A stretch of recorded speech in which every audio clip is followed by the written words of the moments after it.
हमनामा के साथ मैं हूं अब्दुर्रज़ाक शाह।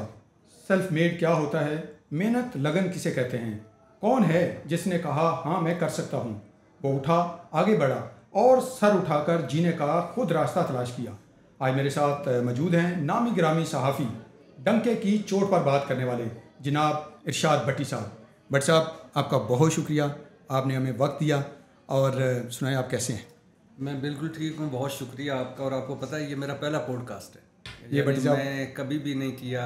बहुत लोग कहते हैं और पता नहीं कोई बेतहाशा नाराज़ हो गए दोस्त कि हर एक ने ज़ाहिर बनाए हुए हैं यूट्यूब और उनका सोशल मीडिया, तो बहुत लोग नाराज़ हैं। लेकिन चूँकि आप नानके पिंड से हो तो इसलिए मैंने कहा कि ज़रूर करना चाहिए। इसका मतलब है ये कि हमारे जो नानके हैं उन्होंने हमें मिलवा दिया और आपकी बड़ी बड़ी नवाजिश भट्ट साहब कि आपने हमें वक्त दिया।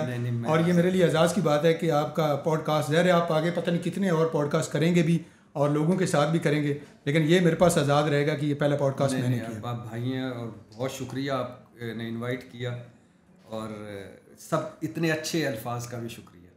नहीं, ये भट्ट साहब आपके लिए ये अल्फाज बनते हैं। मैं तो, आपको याद है, हम तो बड़े पुराने दिनों के दोस्त हैं, हम उनका जिक्र भी छेड़ेंगे। मुझे आपकी एक एक बात भी अभी तक याद है। तो ये मेरे ख्याल में अल्फाज जो है ना वो बहुत थोड़े हैं, आप इससे कहीं ज़्यादा डिज़र्व करते हैं। शायद यानी लोगों को पता नहीं है कि मैं और अब्दुर्रज़ाक के एक, यानी मेरी गुर्बत के दिन, और अब्दुर्रज़ाक आप तो उस वक्त भी नहीं, मेरे भी गुर्बत के दिन थे, हमने एक साथ कैरियर स्टार्ट किया था, बेहतर थे। मैं और आपको पता है कि प्रूफ रीडिंग से शुरू किया। आपको पता है कि वो जो एक ट्रेनी रिपोर्टर से शुरू किया, और फिर डेस्क पे, अखबार का डेस्क आज तो बहुत कम लोग जानते हैं, डेस्क पे जो नुमाइंदों का पेज होता है 4-5 उस पे किया, सिटी पेज 1-8 पे किया, सुर्खियाँ बनानी, फिर एडिटोरियल पेज, फिर उसके बाद लिटरेरी यानी अदब का पेज, फिर उसके बाद रिपोर्टिंग, फिर उसके बाद। लेकिन भट्ट साहब मुझे वो भी याद है कि आप ऑल इन वन होते थे। आप सुबह आए रात तक, जब भी हमने देखा आप उधर ही डेरे आपने जमाए होते थे। आप सारा दिन सिर्फ एक ही काम होता था आपका, एक काम करना। और मुझे एक आपका जुमला भी याद है, शायद आपको याद हो कि ना हो। आपने मुझे एक बार कहा था कि मैं आया हूँ, कुछ करने के लिए आया हूँ, कुछ बनने के लिए आया हूँ और कुछ करके दिखाऊंगा। हाँ, लेकिन वो आपने बिल्कुल सच कहा था और आपकी डिटर्मिनेशन और आपने उसको करके दिखाया है। इस पे हम बात करेंगे बिल्कुल कि ये इसके अंदर आपको कितनी मुश्किलात आई, कौन कौन से फेजेस से गुजरे। लेकिन वैसे इतना बताएं कि जो करना चाह रहे थे कर लिया, या अभी कुछ बाकी हैं चीज़ें कुछ करने की हैं अभी? ज़ाती तौर पे तो मेरी कोई ज़िंदगी की ख्वाहिश पूरी नहीं, यानी ऐसी नहीं है कि जो पूरी ना हुई हो, कोई ख्वाहिश नहीं रही ज़ाती तौर पे। हाँ, इज्तिमाई तौर पे मैं चाहता हूँ कि इस मुल्क में असली वाली जमहूरियत आए, हमारे हम में से जो लोग हैं वो ऊपर आएँ, और लोगों को कम से कम अच्छा अस्पताल, अच्छा स्कूल और जान माल का तहफ़्फ़ुज़ और इंसाफ मिले, इतना कम से कम ज़रूर हो। और जब अब मैं बहुत ट्रैवल करने लग गया हूँ, बाहर जाता हूँ, तो इतना दुख होता है जो अपने मुल्क का इमेज देख के, जिस तरह हमें लोग ट्रीट करते हैं। वो समझते हैं कि हम सारे भिखारी हैं, 25 करोड़ भिखारियों का मुल्क है। उसकी वजह शायद वो भी सच समझते हैं कि ऊपर हम पे भिखारी मुसल्लत हैं, और ऐसे क्लासिकल भिखारी हैं जिनकी नस्लें, और यकीन करें ये वज़ीर आज़म तक बन गए, लेकिन चूँकि भिखारी थे, छोटे जेब कतरे थे, बनारसी शीदे पिस्तौल थे, बनारसी ठग थे, तो लिहाजा इन्होंने इस मुल्क को भी वही बना दिया जो ये थे। अच्छा, तो इसलिए दुख वो होता है। आपकी जो बात है कि आप कह रहे हैं कि मैं चाहता हूँ या ये देखना चाहता हूँ कि आप एक मतलब सही मानों में जो जमहूरियत है वो आगे कम से कम जो यूरोप में है, अमेरिका में, बरतानिया में है। लगता है कि मतलब मुस्तकबिल करीब में कोई ऐसा आपको नज़र आ रहा है, कोई चांसेस हैं? हाँ, ये आखिरी नस्ल है, ये जो हमारी, मेरी बदकिस्मती शायद ये हो सकती है कि मैं ना हूँ तो वो, लेकिन ये आखिरी। भी आप बड़े यंग हैं बड़े, लेकिन बड़े स्मार्ट यंग, और माशाल्लाह आपने बड़ा मेंटेन किया हुआ है। आप क्यों कह रहे हैं कि एक तरफ आप कह रहे हैं मुस्तकबिल करीम है, तो दूसरी तरफ कह रहे हैं कि शायद मैं ना हूँ। लेकिन ऊपर फरिश्ते को तो पता है ना कि मेरी उम्र कितनी। फरिश्ते ने, अगर आपने जो टास्क आपने देखें, आप जितनी डिटर्मिनेशन के साथ आपने बाकी काम किए हैं, तो अगर आप डिटर्मिन्ड हैं कि ये मैंने देख के जाना, तो फिर फरिश्ता इंशाल्लाह। लेकिन ये आखिरी नस्ल है जो मैं बात कर रहा था, ये रुकावट है हमारे ख्वाबों के दरमियान। ये आखिरी ये नस्ल गई, तो मुझे उम्मीद है जो अगली नस्ल है ना मेरे बाद की, वो ज़्यादा सच बोलने वाली है, ज़्यादा डेयरिंग है, ज़्यादा खुली बात करने वाली है। तो उनसे मुझे बड़ी उम्मीद है। उनसे चेहरों पे, उनकी आंखों में, उनकी बातों में झूठ नहीं होता, ज़्यादातर मुनाफकत नहीं होती। सीधी सीधी बात करते हैं। तो वो जब आएंगे ना ये इन जीरे ब्लेडों की जगह, तो बेहतर हो जाएगा। अच्छा, आप ये कह रहे हैं कि अब देखें बांग्लादेश की सिचुएशन आपके सामने है, वहाँ पे क्या कुछ हुआ, और यहाँ पे भी काफ़ी ज़्यादा मतलब आप देखें लोग तंग तो बहुत सारी चीज़ों पे है, और जैसे कि बिजली के बिल खास करके धरना भी दे के बैठे हुए हैं। आपको लगता है कि इधर भी कोई थोड़ा बहुत इस तरह की कोई हिलजुल होगी या इनके लिए कोई ख़तरा है? डेफिनेटली होगी। मेरी आज बात याद रखें, आज हो, कल हो, परसों हो, डेफिनेटली होगी। अगर यही हाल रहा तो उसकी वजह यह है कि बांग्लादेश आप सिर्फ बांग्लादेश, अशरफ गनी जूते छोड़ के भागा अफ़गानिस्तान से। पक्से ख़ानदान श्रीलंका से बीवी के जेवरात वो सदर पक्से राजा पक्से छोड़ के भाग गया, 2 मुहाफ़िज़ और एक बीवी लेके भागना पड़ा उसे। इसी तरह नरेंद्र मोदी 2/3 अक्सरियत नहीं हासिल कर पाया, जीत कर भी हार गया। इसी तरह हसीना वाजिद जो है वो अपनी पसंदीदा साड़ियाँ छोड़ के भाग गई। किचन में उसका फेवरेट पका हुआ था वो कद्दू का हलवा मीठा, वो भी हम लोगों ने खाया जो अंदर दाखिल हुए। तो क्यों, कभी सोचा है? हालात मुख्तलिफ हैं चारों मुल्कों जो हैं। क्यों? इस वजह से कि मैंडेट जाली था। हसीना वाजिद ले लें, राजा पक्से ले लें या अशरफ गनी ले लें, मैंडेट जाली था। इस वजह से कि धौंस धांधली और सीना चोरी और सीना ज़रूरी की हुकूमत थी। इस वजह से कि वोट की इज़्ज़त को वोट की ज़िल्लत में बदल दिया था। इस वजह से कि अपने मुखालफिन को गद्दार और मुल्क दुश्मन डिक्लेयर करके जेलों में फेंक दिया था, फांसियाँ दे रहे थे, सज़ाएँ दे रहे थे। इस वजह से कि अवाम की राय का एहतराम नहीं किया, इस वजह से कि बर वक्त फ़ैसले नहीं किए। और सेम ये हुकूमत कर रही है। PDM 1 देखे, निगरान हुकूमतें जो इन गंदी तरीन निगरान हुकूमतें हमारे इस पूरे 76 सालों में पिछली रहीं, वो PDM 1 देखें, निगरान हुकूमतें देखें, और ये 5-6 महीने की हुकूमत देखें। सब कुछ वही कर रहे हैं जो हसीना वाजिद ने की है। कोई एक चीज़ मुझे बताएं जो नहीं हुई हमारे मुल्क में। और मैं नहीं चाहता कि इनको हसीना वाजिद की तरह दौड़ना पड़े। और बाई द वे वैसे ये कई मरतबा दौड़े हैं और फिर इनकी खुशनसीबी के वापस आए हैं। लेकिन अगर इन्होंने यही हाल रखा तो इनको जगह नहीं मिलेगी भागने की। अच्छा, आपको लगता है कि अभी जो हम मतलब इन दिनों में बातें कर रहे हैं कि कोई मुज़ाकरात की बातें हो रही हैं, बानी PTI जो है उसके साथ भी बातचीत कुछ चल रही है, आपको लगता है ये कोई बातचीत कामयाब होगी, या कोई आपकी समझ में कि ये कोई डील हो रही है, या कोई सही मानों में कोई किसी भी किस्म का कोई रास्ता निकालना चाह रहे हैं, या खान साहब को बाहर भेजना चाह रहे हैं, या खुद मुज़ाकरात हो क्या रहे हैं? देखिए, दो वैसे तो अगर मुझसे पूछें तो मैं तो कहता हूँ कि सारे स्टेक होल्डर्स को बैठना चाहिए। इस वक्त मुल्क किसी एक पार्टी एक धड़े के बस में नहीं कि वो चला सके। फ़ौज, अदलिया, सियासत, सहाफ़त, सारे स्टेक होल्डर्स बैठे, ब्यूरोक्रेसी को भी शामिल कर लें, अपनी अपनी गलतियाँ मानें, और कम अज़ कम मईशत, खारजा पॉलिसी, दाखिला पॉलिसी और दहशत गर्दी पर एक मुत्तफ़िका प्लान बना लें अगले 10 साल का। लेकिन हमारी बदकिस्मती ये है कि हमारे 2 अहम चीज़ें मिसिंग हैं। एक कि कोई लीडर नहीं है। इस वक्त मुल्क लीडरलेस है और डायरेक्शनलेस है। नेल्सन मंडेला की कोई ना 0% कोई फर्स्ट कापी भी कोई नहीं है, समी कापी भी कोई नहीं है कि उस 28 साल जेल के बाद, वो जेल से बाद में निकला, माफ़ पहले उसने सारों को कर दिया और फिर वो एक सोच बन गया। एक तो ऐसा बंदा कोई नहीं। दूसरा ऐसा कोई नहीं जो अपनी ज़ात से बड़ा हो। ये बड़ी कुर्सियों पे बोलने बैठे हुए हैं, तो वो मैं बस मैं घूमे, तो इसलिए एक जगह रुकी हुई है। मैं कहता हूँ कि छोड़ दें इमरान खान को, छोड़ दें तहरीक इंसाफ को, मुल्क चलाएं। अच्छा, मुल्क देखें ना, ये मुल्क चला लें, आप गवर्नेंस कर लें, आप परफॉर्मेंस दे दें, आप अवामी मसाइल हल कर दें, इमरान खान वैसे ही ख़त्म हो जाएगा अगर आप इधर। लेकिन अगर आपसे मुल्क नहीं चल रहा और अगर आप फेल हो गए हर चीज़ में, तो फिर वो मकबूल तरीन सियासतदान है, मकबूल तरीन पार्टी, उसके साथ इंगेज कर लें, बैठ जाएं। अच्छा, बड़े मियाँ साहब जो हैं, नवाज शरीफ साहब, वो खामोश हैं, कहाँ गायब हैं? क्या कोई भाई के साथ अनबन है या इन पॉलिसियों से तंग हैं? वो कौन सी है, उसके पीछे क्या राज है, उनकी खामोशी के पीछे क्या राज है? या कोई उनके साथ आप समझते हैं कि जब उनको लाया गया तो उनके साथ कोई हाथ हुआ है? ये इज़ हिस्ट्री, माजी हो गई। वैसे इस गुब्बारे में जितनी आपने हवा भरनी भर ले, फट गया। ये पहले दिन से मियाँ साहब कोई लीडर नहीं थे, एक सियासतदान थे, ताजर थे।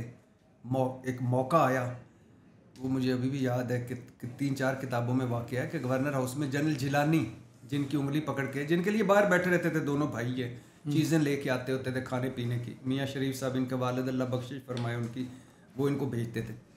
तो जब ये पता चला ना कि इनको वज़ीर ख़जाना और वज़ीर आला बनाना है, तो तकरीब हो रही थी, जन जिलानी ने वेटर की पग उठाई, इनके सर पे डाल रख दी। वो कहते हैं कि इनका चेहरा सुर्ख हो गया और बाकी सारे भी हो गए। जन जिलानी कह के मार रहा था ऊंचे ऊंचे। ये औकात है। मुझे एक वो हमारे अलीम खान साहब हैं, उनका एक इंटरव्यू मैंने देखा कि उन्होंने कहा कि मैं वजारत के लिए फरा गुज्जर के पास इंटरव्यू देने गया था। उस दिन मेरा दिल किया कि यानी मैं शर्म मुझे आई कि अल्लाह ने जिस बंदे को सब कुछ दिया हुआ है, क्या नहीं है जो अलीम खान साहब के पास नहीं। और वजारत के लिए किसके पास जा रहे थे? फरा गुज्जर। मुझे अगर ज़िंदगी में अमेरिका की सदारत मिले और कोई कहे कि फरा गुज्जर को जाके सलाम करके आओ, तो मैं कहूँगा क्यों भाई, ये हमारा DNA एक। अब इसको ऊपर लाते जाएं तो नवाज शरीफ शहबाज शरीफ तक बात आती है। Nawaz Sharif is a history now.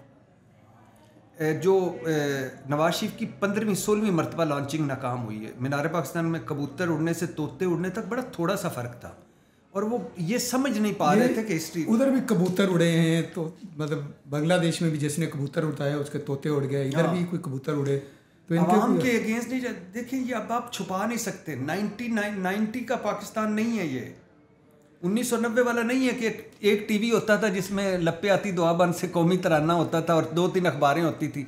अब डिजिटल दौर, ये मोबाइल, इसमें सारा कुछ आ गया, अब आप एक्सपोज हो गए हैं। अच्छा, आप पे तनकीद की जाती है, भट्ट साहब कहते हैं कि जनाब आपके अंदर ना खान साहब की जो मोहब्बत है वो काफ़ी कूट कूट कर भरी हुई है ना, और आप उस मोहब्बत की वजह से ये जो दूसरी पार्टीज़ हैं उनको किसी और नज़र से देखते हैं। क्या खान साहब की मोहब्बत ऐसी क्या है आपके अंदर? इमरान खान मुझे डेफिनेटली अच्छा लगता है। उसकी वजह ये नहीं कि वो सियासतदान या वो वज़ीर आज़म। इमरान खान ने वर्ल्ड कप जीता, as a cricketer world cup जीता। इमरान खान ने as a social worker Shaukat Khanum बनाया, 3 बना दी। इमरान खान ने एज ए वो यूनिवर्सिटी बना दी, नमल यूनिवर्सिटी। बिलीव मी रज़ाक भाई, मैं आपके सामने कसम उठा के खाने को तैयार हूँ कि मैं तकरीबन 25 मुल्कों में जा चुका हूँ। बिलीव मी, जो पाकिस्तानी नहीं है जब वो पूछता है कि आप कहाँ से हैं पाकिस्तान से, तो उनमें से 90% सेकंड सवाल होता है इमरान खान जेल में है। अच्छा, और उन 90% में से 90% को मैं फिर जानबूझ के कहता हूँ आसिफ अली जरदारी का पता है आपको, तो वो मेरी तरफ मुंह देखते कोई। नवाज शरीफ का आपको पता है? अच्छा, ये फॉरेनर्स की बात कर रहा हूँ, यानी हमारे गल्फ वाले, हमारे जिनको थोड़ा बहुत हमारे मुल्क का पता है, ओके, जिनको थोड़ी बहुत सियासत का पता है। सोशल मीडिया इतना डिजिटल हो चुका है, वो उनको पाकिस्तान एंड इमरान खान, बाकी गोंगलुओं को तो पता ही कोई नहीं है। 3 दफ़ा वज़ीर आज़म बन, दूसरी मरतबा सदर बन गए।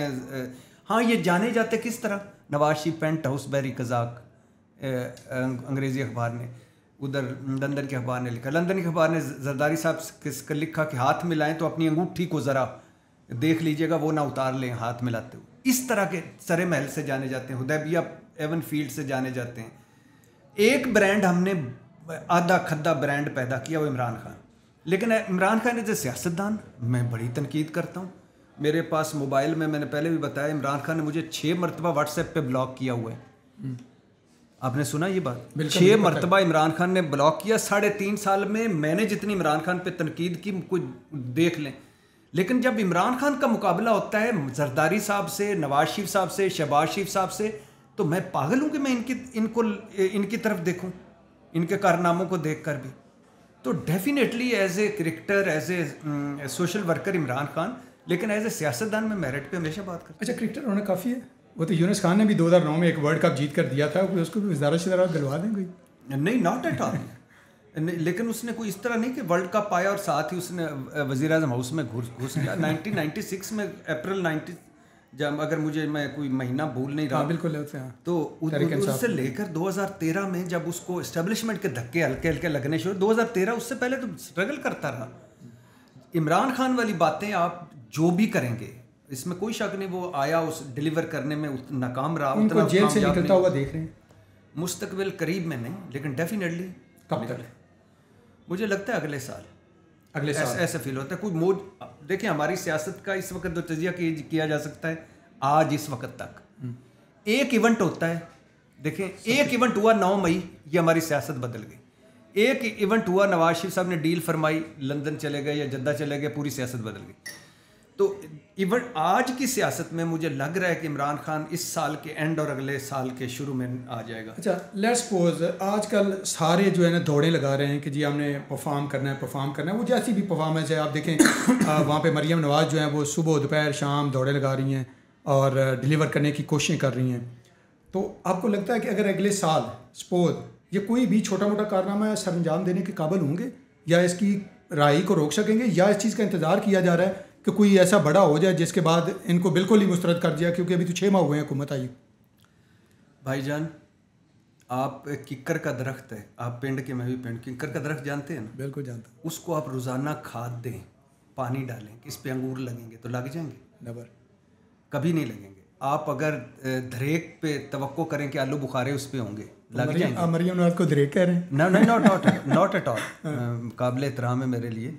मैं वैसे ओवरऑल आपको समझाने की कोशिश कर रहा हूँ। आप लाहौर की बस में बैठे और आप पेशावर जाना चाह रहे हो तो पहुँच जाएंगे? नहीं भाईजान, आप जो बेसिक मसाइल हैं, जो बेसिक प्रॉब्लम्स हैं हमारे, उन पे अगर फोकस नहीं करेंगे तो ये फीते काटने से, ये बड़के मारने से, ये उछलने कूदने से, आड़ियों जाड़ियों से कुछ नहीं होगा। बेसिक क्या है सुने? आबादी। खुदा के लिए 25 करोड़ हो गए हैं, कितना और करना है? बेसिक क्या है? कर्जे। बेसिक क्या है? खसारा ज़दा इदारे। बेसिक क्या है? ये बेतहाशा टाइटानिक हुकूमतों का। बेसिक क्या है? 10% तबका अशराफिया जिसके लिए मुल्क जन्नत बना और 90% के लिए जहन्नम बना हुआ है। बेसिक क्या है? मुफ्त खोरे। बेसिक क्या है? लाडले। बेसिक क्या है? मेरिट का ना होना। बेसिक क्या है? रूल ऑफ लॉ का ना होना। बेसिक क्या है कि इन सारे जितने भी हुक्मरान हैं या ब्यूरोक्रेट हैं, जिसकी जायदाद बाहर है उसको बैन कर दें, उसको कहें कि आप पब्लिक ओहदा नहीं रख सकते। जितने भी ये लोग हैं जिसके बच्चे बाहर बिजनेस कर रहे हैं, उनको कहें कि मेहरबानी करें आप बच्चों के पास जाएं और वहाँ बिजनेस करें। इस मजाक बनाए इस मुल्क को। अच्छा, कल को खान साहब के तो बच्चे रहते ही उधर है, अगर वो बिजनेस करते हैं तो इनको किस तरह डील किया जाएगा? इमरान खान साहब को ही शुड नॉट। आप मुझे बताएं, अगर इमरान खान के बच्चे सियासत में हैं, एक तो है ना बच्चे अभी तो खैर वो मतलब यूनिवर्सिटी गोइंग है, पढ़ रहे हैं ना। अगर इमरान खान किसी के भी बच्चे मिसाल के तौर पे बाहर बिजनेस कर रहे हैं और वो बिजनेस इमरान खान का भी उसमें हिस्सा है, इमरान खान उससे मुस्तफीद हो रहा है, तो फिर आप कैसे इस मुल्क में बिजनेस ला? अच्छा, यहाँ पे दो तगड़े खिलाड़ी, एक तरफ खान का सिपाही गंडापुर, दूसरी तरफ मरियम नवाज, दोनों वजीर आला। आप इन दोनों को कहाँ पे कंपैरिजन क्या करते हैं? कौन है जो एक दूसरे से बढ़ के परफॉर्मेंस देने की कोशिश कर रहे हैं? इन दोनों की परफॉर्मेंस को कैसे देखते हैं आप? कोई कंपैरिजन नहीं है, कंपैरिजन नहीं। उसकी वजह ये है कि केपी के हालात बिल्कुल डिफरेंट है। केपी एक जंग ज़दा इलाका है। केपी 1600 अरब उसने लेना है मरकज़ से और 1000 अरब का मकरूज़ है, और केपी का हर दूसरे घर में शहीद है कोई ना कोई। केपी अफ़गानिस्तान से निकलता है, इलाका गैर है, एजेंसियाँ मुसलसल ऑपरेशन में है। केपी के मसाइल ज़्यादा हैं। मरियम नवाज़ और अली अमीन गंडापुर का चाचा वज़ीर आज़म नहीं है, अब्बा ऊपर बैठ के मामला तय नहीं कर रहा। अली अमीन गंडापुर का जो लीडर है या जो चेयरमैन है वो जेल में है और वो इस वक्त हवाओं के दूसरी तरफ है। तो मरियम नवाज़ साहिबा उस पंजाब की पे हुक्मरान है जिसमें हाउस ऑफ शरीफ की राजा रंजीत सिंह के बाद सबसे लंबी हुक्मरानी है। उनका चाचा ऊपर बैठा है। मरियम नवाज़ वली अहद है मुस्लिम लीग की। अब्बा जान उसके साथ तंदूरों पे भी होते हैं, रोटियों के साइज़ चेक कर रहे होते हैं। तो कंपैरिजन कोई नहीं है। और फिर मरियम नवाज़ एक खातून है, सॉफ्ट इमेज है। अली अमीन गंडापुर का वो गंडासे वाला इमेज है।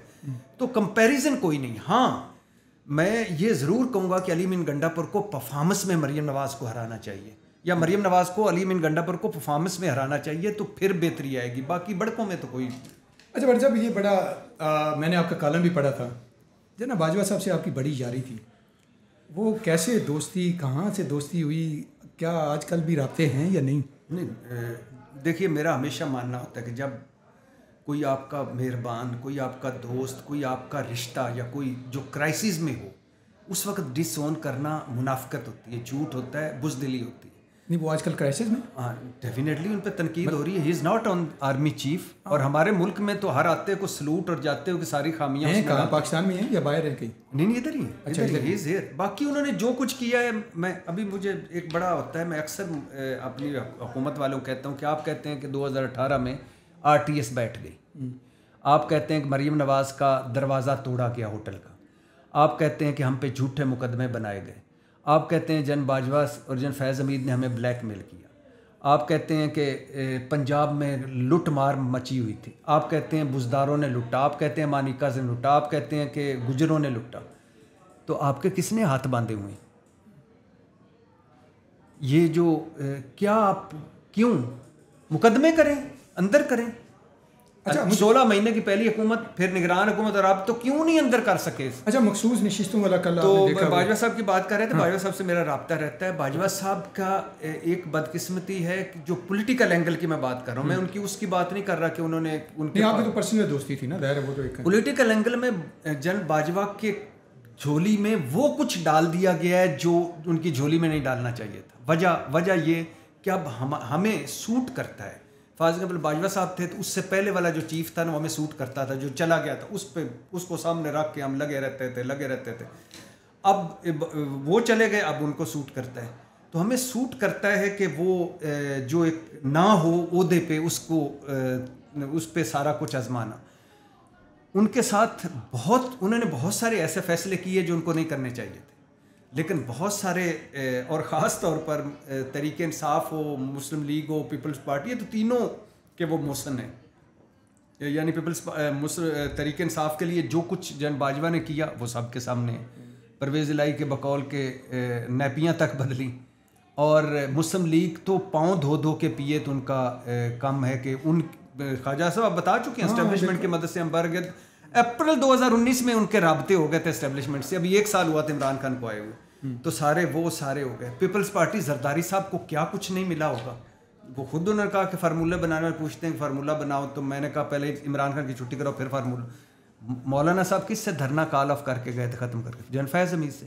तो ये सारे चट्टे पट्टे एक के, कोई एक जमात मुझे नहीं मिली रज़ाक जो इक़्तिदार में आई और उसने कहा कि फ़ौज का सियासत में कोई लेना देना नहीं, और कोई ऐसी जमात नहीं मिली जो अपोजिशन में आए और कहे कि जो कुछ हुकूमत किया है मैं किया, वो मैंने किया है, अच्छा बुरा।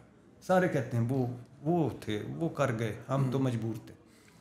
तो फ़ौज सबको वो अच्छी लगती जो इनके साथ खड़ी हो। इमरान खान साहब ने अभी कल परसों क्या कहा है कि फ़ौज से ताल्लुकात ना होना हमाकत है, फ़ौज से लड़ाई हमाकत है। तो भाई क्यों हमाकतें की? अब कोई कौमी असम्बली से क्यों, डेफिनेटली क्यों कौमी असम्बली से निकले इमरान खान? क्यों दोनों सूबाई हुकूमतें ख़त्म की? क्यों मीर जाफर मीर सादिक से फ़ौज तक? उस वक्त इनको बड़ा कहते रहे। इवन के परवेज़ इलाही साहब ने, आपको याद होगा कि वो बड़े बिल्कुल बाहर खड़े होकर कहा कि यार ये हमाकत ना करें, और उन्होंने कुछ लोगों का नाम भी लिया जिन्होंने ये करवाया। और परवेज़ इलाही साहब ने और मोनिस इलाही ने 7 मुलाकातें की ज़मान पार्क में। ये उस वक्त केपी और पंजाब में इमरान खान की हुकूमत थी, जीबी में इमरान खान की हुकूमत थी, कश्मीर में इमरान खान की हुकूमत थी, मरकज़ में 120 सीटों के साथ अगर वो राजा रियाज ग्रुप निकाल भी दें तो इमरान खान था। तो वो रोज़ आते थे, आके समझाते थे। तो ये जो भाग गए ना, ये जो पहले हल्ले में ही पार्टी छोड़ गए, ये उस वक्त इमरान खान कहते थे ये इस्टेब्लिशमेंट का आदमी है परवेज़ इलाही, ये हुकूमत करना चाहता है। हालांकि परवेज़ इलाही द ओनली मैन जो बाई चॉइस आया तरीके इंसाफ में, वरना दूसरी तरफ वज़ीर आला बन चुका है, वो दूसरी तरफ वज़ीर आला बन चुका था। साल 78 साल परवेज़ इलाही साल जेल काटी उसने, जेल के बाथरूमों में गिरा, जेलर ने नीचे ज़मीन पे बिठाया, बदतमीज़ियाँ की, बदतज़ीबियाँ सही, लेकिन खड़ा हुआ। परवेज़ इलाही ने 3 सिर्फ नुक्ते बताता हूँ। परवेज़ इलाही आके कहता था कि ना आप ये हुकूमतें ख़त्म करें। इमरान खान साहब कहते थे क्यों ना करूँ, ये फर्स्ट हैंड इन्फॉर्मेशन में दे रहा हूँ। उन्होंने कहा कि 7 उन्होंने पॉइंट बताए थे, 3 बताते हैं। उन्होंने कहा कि अगर हमने हुकूमतें ख़त्म कर दी, आपको क्या यकीन है कि निगरान सेटअप गैर जानबदार आएगा? वो देख ले, मोहसिन नकवी आ गया, उधर गुलाम अली आ गया, मौलाना कसमदी। फिर उन्होंने कहा कि आपको क्या यकीन है कि इंतखाबात बर वक्त हो जाएंगे 90 दिन के अंदर? इमरान खान कहता तो मुझे ये वकीलों ने कहा। उन्होंने कहा नहीं, वकीलों को और होता है ग्राउंड रियलिटी, वो देख लेंगे।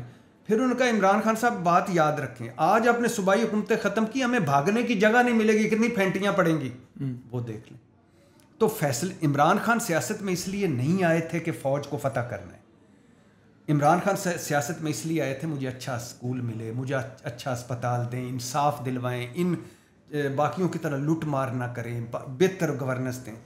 तो इमरान खान को उनके कुछ लोगों ने बिल्कुल ना डाइवर्ट कर दिया दूसरी तरफ। अच्छा, वो लोग जो उस वक्त मुश्किल वक्त में भाग गए थे, अब वापस आने की कोशिश भी कर रहे हैं, तो आपको लगता है कि खान साहब उनको वापस लेंगे, या लेंगे तो क्या उनकी ये फैसला ठीक होगा? हमारी सियासत, हमारा मुल्क में हमें 3 चीज़ों ने लूटा है। एक मुखबरी, हम एक दूसरे के मुखबर होते हैं, कहीं ना कहीं एक दूसरे की मुखबरी कर रहे होते हैं नीचे से ऊपर तक। दूसरा हसद, कहीं ना कहीं मैं आपका हसद कर रहा हूँ। तीसरी मुनाफिकत। और ये ज़हन में रखिएगा, एक दो के अलावा सारे के सारे तरीके इंसाफ में वापस आएंगे, इमरान खान अब जेल से वापस आएंगे, क्योंकि ये मौका शनास है ना, किसी ना किसी लिंक से आ जाए। खान साहब की हुकूमत आते देख रहे हैं वापस दोबारा? डेफिनेटली ख़त्म हो गई। इमरान खान, अगर अल्लाह ने उसको ज़िंदगी दी इमरान खान को, तो इमरान खान जब भी अगली हुकूमत है ही तरीके इंसाफ की। अच्छा, आपको लगता है कि अगली हुकूमत होनी है? हाँ डेफिनेटली। बाकी किसकी आपको लगता है? जरदारी साहब की लगता है या? चलो ये भट्टी साहब, सियासत में आप बहुत बोलते भी हैं सारा दिन, हम ज़रा थोड़ी सी आपकी पर्सनल लाइफ, ज़ाती कुछ चुटकुले अपने बताएं हमें, सुनाएं। क्या मतलब लाइफ कहाँ गुजारी, किधर वो क्या कहते हैं मुश्किल वक्त आपने देखे, ज़रा थोड़ा सा अपना पर्सनल लाइफ के बारे में हमें एक्सपीरियंस बताएं। पैदा तो मुझे पता है आप मच्छू निक्के में हुए थे। पिंडी भट्टियाँ, यानी लोगों को आसानी से समझ आती है, हजम होता है पिंडी भट्टियाँ। पिंडी भट्टियाँ हाँ है, लेकिन वो मच्छू निक्का जो है ना, वो एक अलग उसका नाम है ना। हाँ नहीं। और क्या मच्छू निक्का में रहते तो क्या होते? अगर मैं समझता हूँ कि अगर मेरी वालदा ना फौत होती, वालिद दूसरी शादी ना करते, तो मैं मच्छू निक्का में ही होता। और इस वक्त अंडर मैट्रिक होता, 2-4 पर्चे होते, एक शादी होती, 3-4 बच्चे होते, और लाइफ एक वो जो नहीं होता जो पिंड की लाइफ, जिसमें चार किले, धोती बहन पहन के, और वो क्या शलवार कमीज में, हाँ, चार किले जमीन मेरे तक आंदे 4 कनाल, और आगे बच्चे जो होते तो फिर वही कनाल, तो वही होता। लेकिन मेरा चूंकि ये मानना है और ये मेरी लाइफ में है कि जब हमसे कोई एक चीज़ छिनती है ना, तो हम रो रहे होते हैं, दुखी होते हैं, डिप्रेशन में होते हैं, तो उस वक्त अल्लाह ताला ऊपर मुस्कुरा रहा होता है, क्योंकि उसने आपके लिए उससे बेस्ट चीज़ रखी होती है। तो मेरी वालदा गई, वालिद ने शादी की, माँ वैसी निकली जैसे सुतीली माएँ होती हैं, और फिर उसके बाद फाके नाके धमाके, और उसके बाद फिर बस चल सो चल, यानी बहुत गुर्बत में लाइफ गुजारी जो थी, महरूमियों में गुजारी। फिर उसके बाद लाहौर आ गया, लाहौर कुछ अरसा रहा। लाहौर में एक प्रॉब्लम था कि मेरे शहर और मेरे पिंड से लाहौर कोई 2 घंटे के फासले पे है, तो वहाँ हर कोई ना कहीं कोई मिल जाता था। तो मैं सोचता था किसी ऐसी जगह जाऊँ जहाँ कोई मिले ना अपना। लाहौर में करते क्या रहे? लाहौर मतलब में जब वहाँ से निकले लाहौर गए, हाँ लाहौर में सबसे पहले दिन क्या जाके काम किया था, कौन सी थी? मेरा कज़न है वो अभी भी है, वफाकी कॉलोनी लाहौर में, वहाँ वो रहता था, तो मैं वहाँ गया, उसके पास रहा। और उसके कुछ अर्से बाद जब उससे निकला, एक कोई ऐसा हुआ, तो फिर उसके बाद रेहड़ियाँ लगाईं। मैं बड़ी अच्छी सब्जी बेचता रहा और रेहड़ियाँ लगाई, कहते बेचते थे, वो वादे भी निकालते थे। हाँ, आलू ले लो, गाजर ले लो, थोड़ा सा था नहीं शुरू में था। तो रेहड़ियाँ लगाई और क्या किया, और पार्कों में सोया, और क्या मजदूरियाँ की, और क्या किया मुझे याद है। तो सब्जी खुद कौन सी सब्जी आपको कोई बनानी शनानी भी आती है या सिर्फ बेचते ही थे? मैं ऐसा बेहतरीन कुक हूँ। हाँ क्या बनाते हैं? चिकन कढ़ाई, मिक्स सब्जी, मुझे बड़ा पसंद है दालें और सब्जियाँ। तो दालें और सब्जियाँ मैं बड़ी अच्छी बनाता हूँ। मैं रोटी पराठा बड़ा अच्छा बनाता हूँ, एक चावल के अलावा हर चीज़ बना लेता हूँ। अच्छा। तो चावल मुझे पसंद ही नहीं थे, तो इसलिए शायद मैं नहीं बना पाया। तो किराने की दुकान पे की, वो जो कंपाउंडरी नहीं होती मेडिकल स्टोर पे, वो किया। मंडी में बोरियां जितनी उठा सकता है तो उठाई, यानी सारे काम किए। और फिर जब मुझे लगा कि यहाँ तो यार सारों को पता चल जाता है कि इरशाद ऊपर से आप हैं भी भट्टी, और वो पूरा जो इलाका है वो तो है ही भट्टियों का, फलाना पट्टी, तो वल्द फलाना हाँ, वो तो पट्टी है उधर, और तो है कुछ नहीं। तो वो इधर रेडियाँ लगा रहा है, इधर ये कर रहा है। तो फिर मैं इस्लामाबाद आ गया। इस्लामाबाद कोई जानने वाला नहीं था। इस्लामाबाद आया, और एक सितारा मार्केट है इधर, वहाँ एक होटल, रेस्ट 1 स्टार 2 स्टार जैसे होटल होते हैं, तो उस होटल में फिर मैं 150 रुपया उस वक्त दे के पहली रात। फिर उसके बाद CDA सराय है, CDA जो मुसाफिर खाना, उसमें रात। फिर एक दोस्त के दोस्त, फिर उसके बाद एक और दोस्त। फिर वही आप वाली बात, वो जो कि एक दिन मुझे एक दोस्त के घर गया, तो उसने घर से निकाल दिया। भूख भी बड़ी लगी सी, पैसे भी कोई नहीं सर। तो मैं ना वो 4थी फ्लोर पे रहता था ऊपर, अभी कराची कंपनी इधर एक उसके प्लाजे में ऊपर। तो मैं उसके बैग एक उठाया हुआ निकला, सामने मुझे रोशनियाँ नज़र आई पूरे इस्लामाबाद के ऊपर से। तो मैंने अल्लाह को कहा कि ये इस्लामाबाद को फ़तह करना है, बस अब वापस नहीं जाना। और फिर उसके बाद चल सो चल, फिर पता नहीं चला। आज मैं आधी दुनिया घूम चुका हूँ ऑलमोस्ट। अच्छा नाज़रीन, मैं एक चीज़ आपको यहाँ पे बताना चाहूँगा कि जब भट्टी साहब सहाफ़त में आए तो इत्तफाक से उस वक़्त मैं भी इनका कुलीग रहा, और माशाल्लाह भट्टी साहब के अंदर एक शायद लोगों ने इनको अच्छा बोलता, अच्छा सुनता, ये तो बड़ा देखा है आपने, बहुत अच्छा बोलते हैं कि माशाल्लाह लखारी भी उतने अच्छे हैं। वो जो हम सब एडिटर होते हैं तो हम सिर्फ सुर्खियों के साथ खेलते हैं, तो भट्टी साहब के अंदर इतनी माशाल्लाह एक खुदादार सलाहियत थी कि ये जब आते थे तो आते ही ये इतनी खूबसूरत हेडलाइन बनाते थे, फिर उधर से इन्होंने बनाते बनाते आगे बढ़ते गए, फिर कॉलम लिखना शुरू कर दिए, सब कुछ कर दिया। तो तब एक इनका भट्टी साहब का एक जुमला मुझे आज तक याद है, इन्होंने कहा था कि मैं आया हूँ और यहाँ पे सिर्फ और सिर्फ कामयाब होने आया हूँ। और ये बात है कि 1994 की ऑलमोस्ट, या शायद 95-96, क्योंकि तो भट्टी साहब ने इतने डिटरमेंट थे कि वो कुछ कर दिया। आज अल्हम्दुलिल्लाह ये कामयाब भी हैं, सब कुछ है। तो भट्टी साहब आपने सहाफ़त में, मतलब आप इस्लामाबाद तो आ गए, वो अल अखबार का रुख किसने दिखाया कि आपसे हमारी मुलाकात होनी थी? मैं सारे अखबारों के दफ्तरों में जाता, मुझे लिखना बड़ा पसंद था, तो सारे निकाल देते थे। कुदरतुल्लाह साहब पाकिस्तान के थे, उन्होंने कहा भाई तू किधर आ गए, निकलो और इस तरह सारे धक्के धुक्के दे के निकाल देते थे। मैं फिर जाता था, फिर निकाल। और मैं हैरत अंगेज़ देखिए कि जिन जिन चैनल्स ने मुझे निकाला या अखबारों ने, वो मेरे घर आए उनके मालकान कि आप हमें ज्वाइन कर लें, जब बाद में थोड़ा सा आप हमें ज्वाइन कर लें और इतनी तनख्वाहों के साथ। मैं उनके साथ मुफ्त काम करने को तैयार था उस वक्त, लेकिन किसी ने नहीं रखा। अल अखबार ये था कि अखबार वो सस्ता अखबार था। सस्ता मतलब ये कि थोड़े सफ़े का था, 2 रुपए का था शुरू में। तनख्वाह वो देते कोई नहीं थे, आपको तो थोड़ी सी तनख्वाह थी और 1800 तनख्वाह मेरी उन्होंने लगाई और 3 महीने दी नहीं थी। तो लेकिन अल अखबार ने आपको एक बहुत खूबसूरत चीज़ भी तो दी थी। हाँ दी थी। आपकी शादी भी अल अखबार में ही हुई। हाँ वो वहीं। हाँ तो अल्लाह ताला ने आपको एक शरीक याद भी दी। हाँ। तो उधर एक वसीले बनते हैं, तो उधर आप पहुँचे। हाँ तो और फिर वो उसके बाद क्या हुआ कि इसमें सारा कुछ किया, अजीब व गरीब लाइफ। यानी हम बस एक्चुअली ना, जब हमारा पूरा ऊपर से मुल्क देखे ना, तो हमारा डीएनए मुझे लगता है बहुत ख़राब है। हम ना अरबी हैं ना तुर्की हैं, हम माज़रत के साथ मलीच जानते हैं, जो शूदर नहीं होते वो, जो पुराने दौर में, हम उनमें से कुछ हैं। इस वजह से हम ना एक दूसरे को टांगों में लटके रहते हैं। अब मैं हिस्ट्री पढ़ रहा हूँ, बड़ा अजीब व गरीब पाकिस्तान की हिस्ट्री बताई नहीं गई कि यानी आप देखें कि एक तो हमने किसी को नहीं छोड़ा, कायदे आज़म काफ़िर आज़म, फातिमा जनाब भारतीय एजेंट, अयूब खान कुत्ता, ज़ियाउल हक मुनाफिक, परवेज़ मुशर्रफ गद्दार, नवाज शरीफ जाती उम्र का ग्रेटर पंजाब मुजीबुर रहमान बनाने वाला, बेनज़ीर भुट्टो सिक्योरिटी रो, इमरान खान तो खैर पागल खान, तालिबान खान, फितना, नशई, गद्दार, पता नहीं क्या क्या, यहूदियों का एजेंट और क्या क्या बनाए। दूसरी तरफ इससे बड़ी हमारी हिस्ट्री ख़राब है। डीएनए का मैं आपको बता रहा हूँ, डीएनए हमारा ख़राब है। पहला मार्शल अयूब खान का मार्शल लगता है, तो फातिमा जना अयूब खान से मिलकर वेलकम कहती हैं मार्शल को। दूसरा मार्शल जब लगता है याया खान, तो भुट्टो साहब चीफ मार्शल एडमिनिस्ट्रेटर होते हैं। तीसरा ज़ियाउल हक साहब जब जुनेजो को बरतरफ करते हैं, तो नवाज शरीफ ज़ियाउल हक साहब के साथ खड़े होते हैं। चौथा परवेज़ मुशर्रफ साहब जब मार्शल लगाते हैं, तो बेनज़ीर भुट्टो उनको वेलकम कहती है। ये अब देखिएगा। और तीसरी तरफ हमारे यहाँ कायदे अवाम ज़ुल्फ़िकार अली भुट्टो, सिकंदर मिर्ज़ा को वो कायदे आज़म से बड़ा सियासतदान कहता रहा, और सिकंदर मिर्ज़ा ने लॉन्च किया, अयूब खान को डैडी कहता रहा। नवाज शरीफ जन जिलानी ने लॉन्च किया, ज़ियाउल हक ने उसको आगे पर। तो हम बदनसीब हैं, डीएनए ख़राब, ऊपर से सारे लोग ख़राब।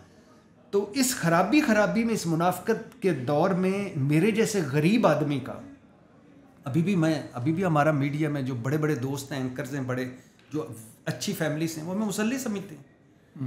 उनकी बातों में फील होता है कि यार पता नहीं हम हैं तो हम ये तो मशहूर हो गए। तो इसमें बड़ी स्ट्रगल मैं आपको बताने लगा था, बहुत मुश्किल वक्त होता है जो गरीब आदमी के लिए, मेरे जैसे का, जिसका कोई अल्लाह के सिवा कुछ भी ना हो। और मैं कभी भी अपने आप को सेल्फ मेड नहीं कहता, अल्लाह मेड कहता हूँ कि फजल रहा और आगे आता रहा। हाँ बिल्कुल ऐसी है ज़िंदगी का ये जो मतलब एक कड़ा इम्तिहान है। आपका कोई मुझे ऐसी कुछ चीज़ बताएं कि जो भट्टी साहब का एक ऐसा कोई पहलू जो आज तक किसी को नहीं पता, क्या है भट्टी साहब के अंदर कुछ चीज़ जो आज तक किसी को बताई ही नहीं है इन्होंने, कोई ऐसी चीज़ है? हाँ, यानी मैं भट्टी साहब के ऊपर बहुत सारी लोगों ने लिखा, बहुत सारे आपके साथ प्रोग्राम हुए, दुनिया जान का एक एक बंदा खंगालें आपको नेट पे मिल जाता है। वो क्या चीज़ है जो किसी को भी नहीं पता? यानी किसी को नहीं पता कि मैं हर रोज़ तकरीबन हर रोज़ आलमोस्ट जो मैं यानी मेरे पास सब कुछ है लेकिन कुछ भी नहीं है, किसी को नहीं पता। मैं बहुत यानी आप अंदाज़ा नहीं कर सकते मैं अंदर से कितना दुखी हूँ। लेकिन मैं चूँकि एक्टर बहुत अच्छा हूँ, यानी मुझे माँ बड़ी याद आती है। और फिर मेरी बेगम मुझे छोड़ गई। बेगम गई तो मेरे घर से 5 जनाजे उठे। मैं अक्सर कहता हूँ मेरी मोहब्बत, मेरी दोस्त, मेरी बीवी, मेरे बच्चों की माँ और मेरे पीछे दुआ मांगने वाले। तो यानी मैं अकेला हूँ, मैं फ़ील नहीं कराता कि मैं अकेला हूँ। मैं बहुत दुखी होता हूँ लेकिन मैं फ़ील नहीं कराता मैं दुखी हूँ।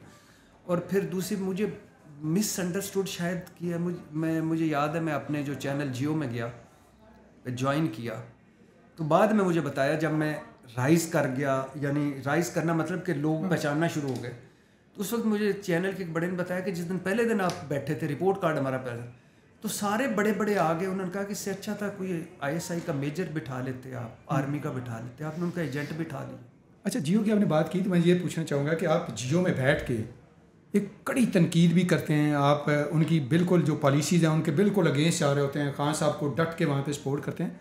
कभी कोई प्रेशर नहीं आया इंतज़ामिया की तरफ से या कुछ? अच्छा, मैं यही बताता हूँ। अच्छा, जूँ ही मैं आया ना तो पैराशूटर, आज तक पैराशूटर। अच्छा, लोगों ने मेरी गुर्बत का मजाक उड़ाना शुरू कर दिया, पता नहीं कहाँ वेटर रहा है, पता नहीं कहाँ बेकरी पे रहा है, पता नहीं कहाँ लेकिन जब बिल गेट की बात करते, वो बिल गेट पता है स्कूल से ड्रॉप आउट था, ट्रक चलाया था, आज अरबपति बन गया।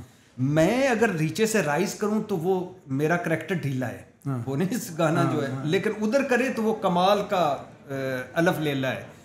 तो पहले इधर लोगों ने कहा कि पता नहीं ये एजेंसी का है, बिठा दिया, फिर का पैराशूटर है, फिर का फौज का होगा, फिर का किसी और का होगा, फिर का। मैं लगा रहा, मुझे पता था कि मैं अल्लाह का आदमी हूँ और मैं अगर इस फील्ड में आया हूँ, ये रिस्क मेरे सामने पड़ा है कि आज तक किसी ने मुझे ये नहीं कहा, हालांकि मेरे फ़ौज से अच्छे ताल्लुकात हैं, मैं वाहिद बंदा हूँ जो ऑन एयर कहता हूँ कि ये फ़ौज मेरी है, मेरी जान भी इस पर कुर्बान, ये शहीदों की फ़ौज है, गाजियों की फ़ौज है। और ऑन एयर कहता हूँ कि इमरान खान साहब फ़ौज से ना लड़ते तो आज वो हुकूमत में होते। तो और हमें फ़ौज से इन सियासतदानों को सियासत, हाँ आप सियासत में रह के उनको जो आप चाहते हैं आउट हो जाएं, उनका हुकूमत में कोई तल्लक ना हो, वो मुदाखलत ना करें, तो ये सियासत के ज़रिए करें। तो एक वो दूसरा जब इससे आगे निकले तो फिर फ़लाँ का है, इमरान खान का है, और फ़लाँ का है, उसका है, इसका है। अच्छा, यकीन करें कि मैं खान साहब का कुछ बताएं, 6 मरतबा मुझे व्हाट्सएप पे ब्लॉक किया। लेकिन उनके खैर वो डिफरेंट आदमी है, उसका ये है कि अगली मरतबा कहीं सुना तो फिर ऑन कर दे, कमाल। अच्छा, वो खुद ही ऑन कर देते थे या आप कोई रब्ता करते थे कि खान साहब की हो गया दसो? Not at all. मैं तो अभी इमरान खान से सिर्फ जेल में 2 मरतबा मिलने गया, वरना मुझे तो कभी शौक ही नहीं है। अच्छा, एक तो ये बड़े क्या गपशप हुई है, एक तो ये बड़े इमरान खान तो एज ए कैरेक्टर या एज ए ह्यूमन बीइंग थोड़ा सा फिर भी जान पहचान है, बाकी तो बड़े ही कोई नहीं यार। 5 मिनट आप अपने जो सो कार्ड बड़े हैं, सदर वजीर हैं, इनके साथ बैठ नहीं सकते। इनके 10 मिनट सुन ले आपको पित्त निकल आती है, पित्त गर्मी दाने इतने ये अजीबो गरीब दकिया नूस किस्म के। आप इनकी शक्लें देखें, मैं अपने वजीर आज़म या अपने सदर या अपने बड़ों को देखता हूँ, हंस हंस के जिस तरह वो एक्टिंग कर फलाना फलाना फलाना, शक्लें इनकी देखें, बातें सुने, घिसी पिटी वही। तो जहाँ तक वो जियो का था, कभी नहीं आज तक। एक मरतबा मुझे मीर शकील रहमान साहब ने एक मरतबा फ़ोन किया था, मैंने नवाज शरीफ साहब के बारे में एक जुमला बोला था कि नवाज शरीफ साहब के जिस्म में एक ऐसा पुर्जा है कि अगर हुसैन नवाज भी आर्मी चीफ बना दें 6 महीने बाद उनसे लड़ पड़े। तो उस पर मेरे ख्याल से एक मीर शकील रहमान साहब ने कहा था कि ये लफ्ज़ पुर्जा जो है ना, ये मेरे ख्याल से ठीक नहीं है। तो मैंने कहा हाँ ठीक नहीं है। तो कहते हैं कि आपको ये लगता है कि ठीक नहीं? मैंने कहा एक ये वाहिद मेरे साथ उन्होंने डिस्कशन, अदरवाइज कभी नहीं। जियो तो कमाल का है। खबरनाक भी आपने किया था, क्या हुआ था खबरनाक में? आप बड़े धूम धड़के से गए थे, क्या हुआ? चला नहीं या कोई मतलब आपके मिजाज के खिलाफ था या क्या? नॉट एट ऑल, मुझे बड़ा पसंद है। मैं अगर इधर जर्नलिज्म में ना होता तो हो सकता है मैं एक्टिंग में चला जाता, आज कोई फटीचर्स एक्टर होता नहीं। लेकिन वो आप प्रोग्राम जब कर रहे थे तो क्या हुआ, वजह क्या हुई? मुझे मिला मनोज बाजपेयी, ये इंडिया वाला, और इरफान पठान, ओके, ये मेरे बड़े फेवरेट थे। तीसरा नवाजुद्दीन सिद्दीकी, यानी जो शक्ल से गया गुजरा मेरा पसंदीदा। तो तीनों मिले मुख्तलिफ औकात में। तो तीनों, ये मनोज बाजपेयी को मैंने एक मरतबा कहा कि मैं अच्छा, वो जो आप कहते हैं कि मेरे कुछ दोस्त हैं जो मुझे कहते हैं कि वो ना करना आपसे नहीं होगा, आपके मिजाज के खिलाफ, वो ये थे? हाँ, यानी और भी बड़े दोस्त। अच्छा। उन्होंने बड़े, लेकिन अगर मैं कहने लगा कि मैं अगर ना होता, यानी इधर ना होता तो एक्टिंग कर रहा होता, एक्टिंग यानी उस तरफ होता, तो इंफोटेनमेंट या ये मुझे बड़ा पसंद है, मुझे बड़ा मज़ा आया। जब मैं लाहौर में 3 महीने मैंने शो किया तो उन्होंने कहा था 6 महीने आप करें, उसके बाद देखेंगे इसकी रेटिंग कैसे करनी है। जियो वालों की ये बड़ी खूबसूरती का, पहले आप जेल इन करें। अल्लाह की मर्जी है, शान देखें, मुझे भी अंग्रेज़ी आ गई है। तो मतलब ये कि आप बेहतर करें, अपने उसमें अपने आप को अंदर फिट करें। तो लेकिन मेरी 3 महीने बाद बेगम बीमार हो गई। मैं लाहौर से प्रोग्राम करता था, मैं वीकेंड पे जाता था, तो फिर मुझे वापस आना पड़ा, छोड़ना पड़ा।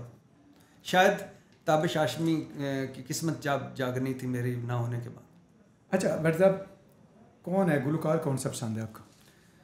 मैं अबरारुल हक मेरा दोस्त है। इब्रारुल हक आपका दोस्त भी है तो आपको पसंद भी है, लेकिन आप इब्रारुल हक के भाई बन के तो लड़कियां भी ताड़ते थे, वो क्या चक्कर था? बड़े मज़े किए। वो क्या मामला होता था, जरा बताएं, थोड़ा सा किस्सा तो सुनाएं हमें।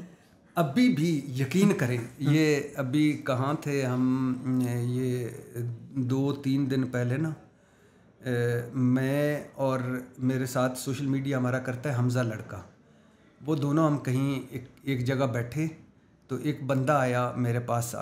आगा जी ये है हमारे एक बड़े अच्छे वो हिकमत के हैं, तो उनके पास बैठे हुए तो बंदा आया, उसने आते ही आके कहा कि अस्सलाम वालेकुम। मैंने कहा वालेकुम अस्सलाम।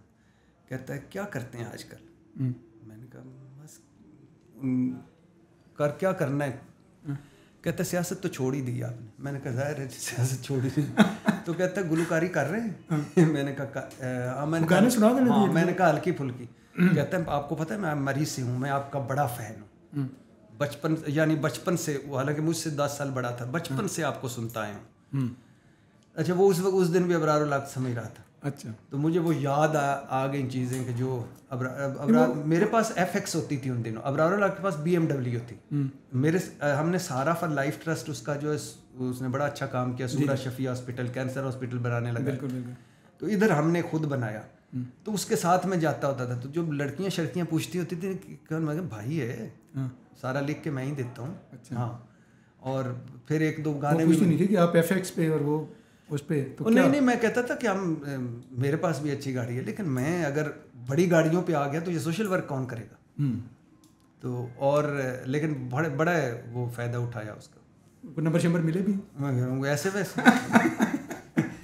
अच्छा, इब्रारुल हक का कौन सा गाना है जो आपको पसंद है?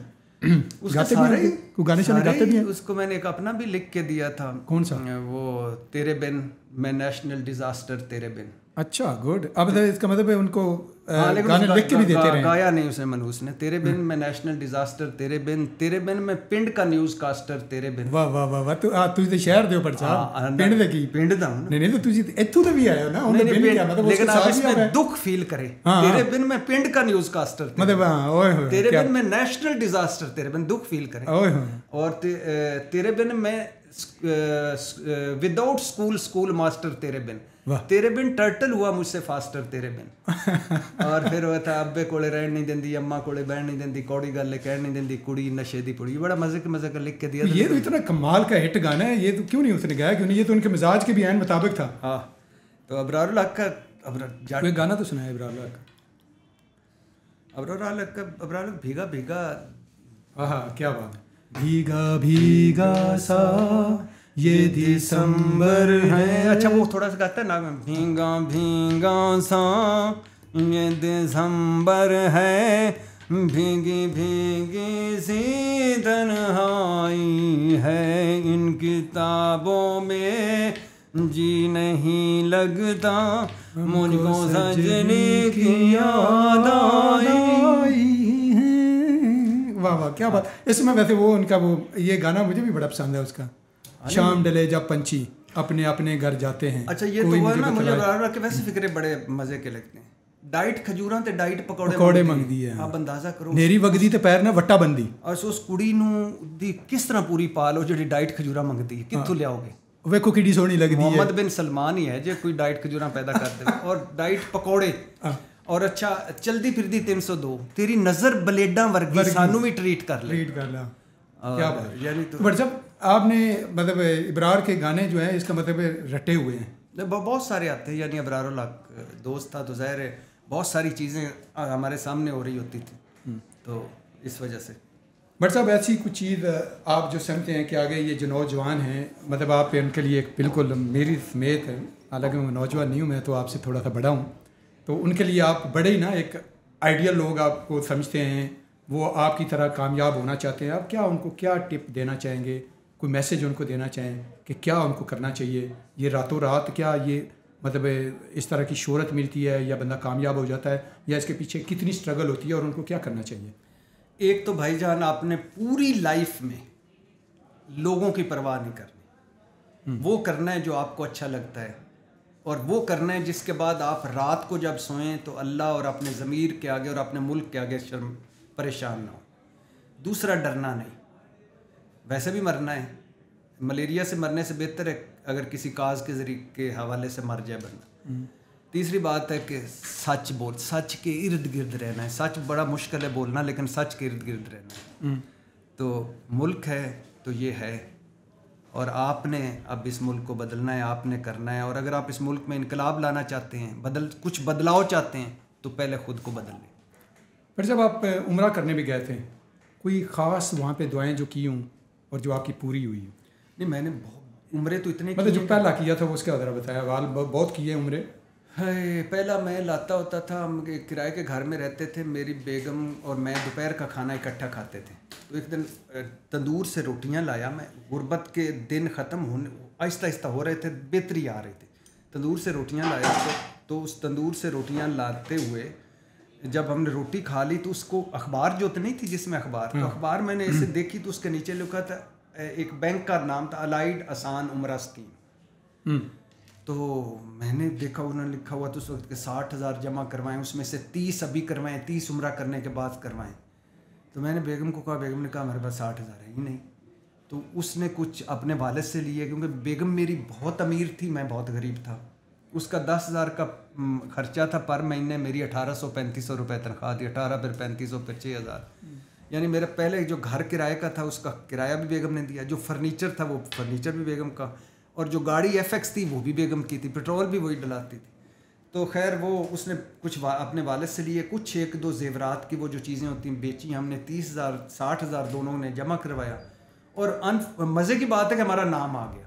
और मज़े की बात है वो पहला और आखिरी उस बैंक का उम्रा, पहली मरतबा वो गए, 21 दिन मुझे याद है हम रहे, और उसके बाद वो घर खुल गया हमारे लिए। फिर तो साल में 4-4 उम्रे भी किए, मैं और मेरी बेगम ने 3 हज किए, मैंने खैर उसके बाद भी 2 किए हैं।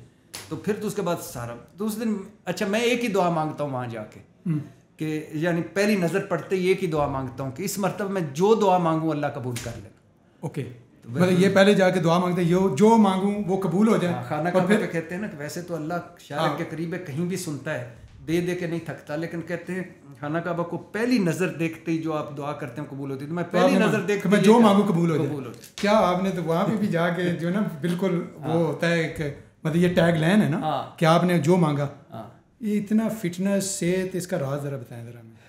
मैंने तो भट्टी साहब को वो भी देखे हुए हैं जो माशाल्लाह बड़े हेल्दी, बहुत सारी ख़वातीन, बहुत सारे अज़ाइम कि अब ये करना है, ये करना है, ये करना है, और बहुत सारी चीज़ें जो आगे मैंने करनी है उसके लिए मेरा फिट। और एक मुझे है भी अब थोड़ा सा शऊर आया, पहले तो रोटी पूरी नहीं होती थी, अब पता चला है कि रोटी को ज़रा पीछे कर, ये भी बड़ी कि आप अंदाज़ा करें, पहले पेट नहीं भरता था, पेट कम करने के चक्कर में होते हैं। और लेकिन बहरहाल अब थोड़ा सा एक्सरसाइज वगैरह ये वो सारी चीज़ें। बहुत सारी ख़वातीन से क्या मुराद है आप करें ना, बहुत सारी ख़वातीन मतलब उनकी डिमांड होती है कि ज़रा फिटनेस रहे। डेफिनेटली यार, आपको क्या पता पेट आदमी। अच्छा मैं ये बताऊँ कि आपने पहला इश्क किया तो क्या कोई नया भी इश्क हुआ है उसके बाद कोई? इश्क एक मुसलसल एक कैफियत का नाम है। ओके। और मेरा ख्याल है मोहब्बत आपको मुसलसल करते रहनी चाहिए, करते रहनी चाहिए। डेफिनेटली जो मेरे साथ मुझे बेगम के साथ मेरा रिलेशन था वो ज़िंदगी में कभी नहीं हो सकेगा। और लेकिन ये डेफिनेटली मुझे बहुत दफ़ा मोहब्बत हुई और मैं चाहता हूँ कि ये होती रहे, क्योंकि हम मोहब्बत को एक ख़ास पैराए में लेते हैं। कुड़ी होएगा मुंडा होएगा, ओह मज़े ही मज़े। हालांकि ये नहीं होती। मोहब्बत ये भी होती है कि आप बारिश हो रही हो, हवा हो रही हो, आपके हाथ में कॉफ़ी हो, आपका पसंदीदा बंदा आपके साथ बैठा हो। कहाँ वैसे आपको अगर ऐसा कोई मौका मिलता है जब आप लेजर टाइम आपके पास होता है, फुर्सत के लम्हात, आप कहाँ जाते कहाँ हैं? मतलब सैर सपाटे के लिए आपको जाना मुझे पड़ता है? बहुत दरख्त बड़े अट्रैक्ट करते हैं, सब्ज़ा पहाड़ बड़े अट्रैक्ट करते हैं। और डेफिनेटली मेरे जो 2-3 बेस्ट दोस्त हैं उनके साथ मैं कहीं भी, रेगिस्तान में हो जाए, कहीं भी हूँ मैं, उनके साथ फील ही होता है। और पता है आपको, मौसम अंदर का होता है, अंदर का मौसम ठीक हो, बाहर का ऑटोमेटिक ठीक हो। मैंने तो भट्टी साहब को पिछले 30 साल से देखा है, इनका अंदर का मौसम तो हमेशा ऐसे माशाल्लाह ठीक ही रहा है। हाँ, मैं बड़ा अच्छा एक्टर हूँ। मैंने बताया ना कि जो आपने कहा एक चीज़ जो नहीं, दुनिया नहीं नहीं है, आप एक्टर नहीं है, आपके दिल की आवाज़ आपसे अंदर से निकलती है, क्योंकि मैं आपको बड़ा पुराना जानता हूँ। आप कहते हैं, आपने कहा ना कि एक चीज़ जो किसी को नहीं पता, वो ये है कि मैं अंदर से बड़ा अकेला हूँ, बड़ा दुखी हूँ, लेकिन मैं कभी किसी को फील ही नहीं होने देता, क्योंकि ये मेरा है, मेरी अकेलापन मेरी स्ट्रेंथ है, मेरा दुख मेरा स्ट्रेंथ है। तो मुझे पता है कि मेरा थोड़ी सी इनिंग्स रह गई है, लेकिन इसमें वो करूं जो मैं करना चाहता हूँ। थैंक यू वेरी मच भट्टी साहब, आपके साथ ये हमने जो आज गपशप लगाई, बड़ा मज़ा आया। बहुत शुक्रिया। और नादरीन, आपने इरशाद भट्टी साहब की गुफ्तगू भी सुनी, उनका पैगाम भी आपके लिए है। और अगर आप इनकी तरह कुछ बनना चाहते हैं, कुछ करना चाहते हैं, तो मेरा ख्याल है जहाँ तक मैं इनको जानता हूँ, उसके पीछे सिर्फ मुसलसल एक मेहनत है। ये सुबह दोपहर शाम रात, इनको किसी चीज़ की कमी नहीं, लेकिन उसके बावजूद ये तगो दो हर वक्त करते रहते हैं, हर वक्त मेहनत करते हैं, और इनका एक ही फ़लसफ़ा है कि सर उठा कर जियो। Thank you very much.